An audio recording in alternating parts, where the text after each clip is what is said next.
Right, chapter 15 today. Outside in the woods, fucking upside down boat and shit, man. So something different. I think it's chapter 15.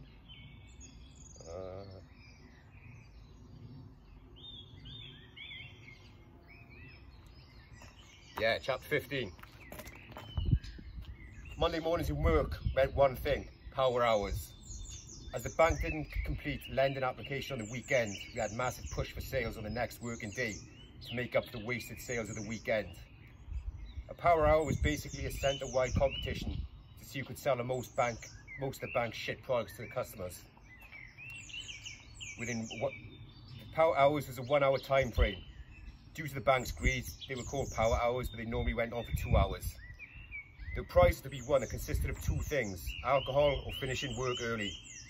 As you probably guessed, I like my free booze, and going home to rattle about in an empty house sober didn't really appeal to me.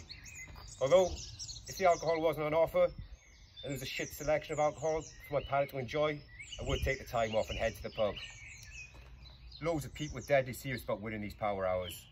Many brought in leftover coke from the weekends to bang up their noses down the toilets to give them the edge when selling.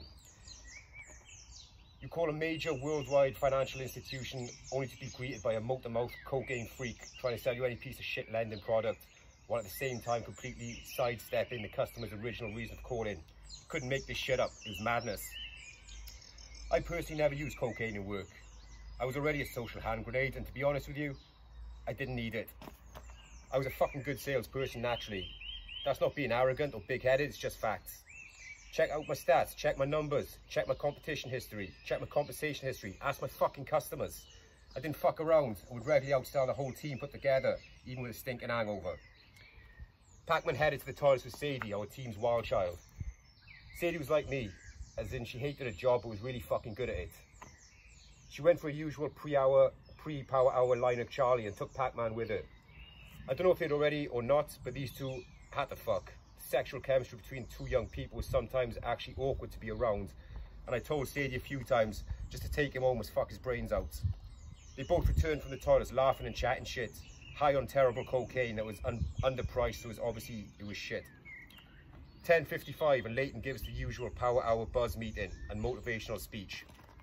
Right, you lots, you know the score: sell, sell and fucking sell. I got loads of booze and time off to give away, and it'd be nice to have some winners off his team that's not Sadie or 10. 10's a fucking sheet late. He updates stuff he hasn't even mentioned to customers. Fuck you, Glug, that's bullshit, man. You've heard me sell. I sell a fuckers a loan, and just like put them through to complete the loan, I say to the rep, may speak and discuss other products like overdrafts, credit cards, mortgages, insurance, account upgrades, foreign currency, pensions. As long as I mention them, I can update them, so fuck you. Glug was still not impressed by my shady selling tactics. Having a blind eye turned to them, I wouldn't let it go. I was laughing by now, as I could see Glug was getting wound up. Look at him, late, fucking laughing too, the dodgy Delboy motherfucker. I'm a silver-tongued devil, Glug, just ask your mother. Fuck you, 10. The banter continued until 10:59 when Leighton announced, almost 11 o'clock, people. Let's sell some shit and keep that fucking bell-end Jerome off our backs.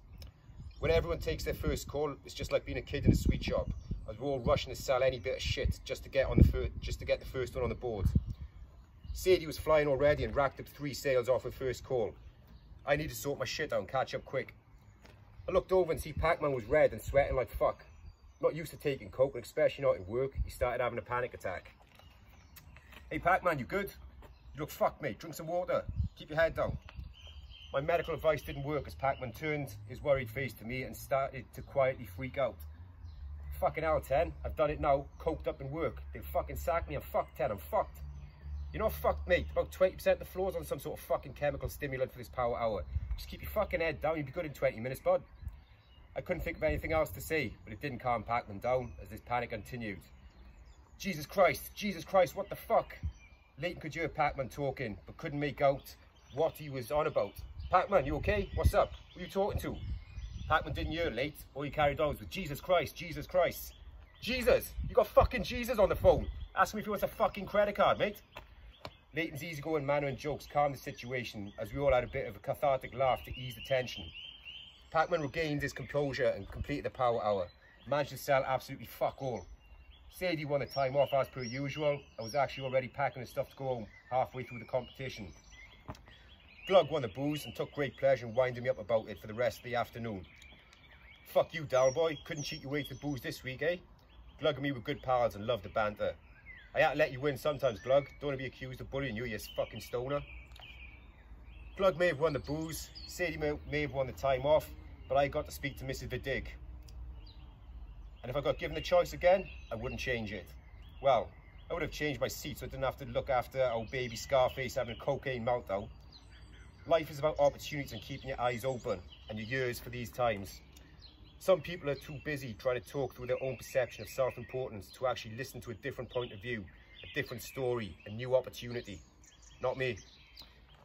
I was open to any dodgy or dirty scam I could get involved with. If it was going to involve me getting my pockets fatter with cash, sign me up, and so it went. Good morning, Mrs. Vidig. My name's Tennyson. How can I help you today? Chapter 16 coming up. I think that's the champ one. Yeah, the champ chapter next. I'm looking forward to the next chapter.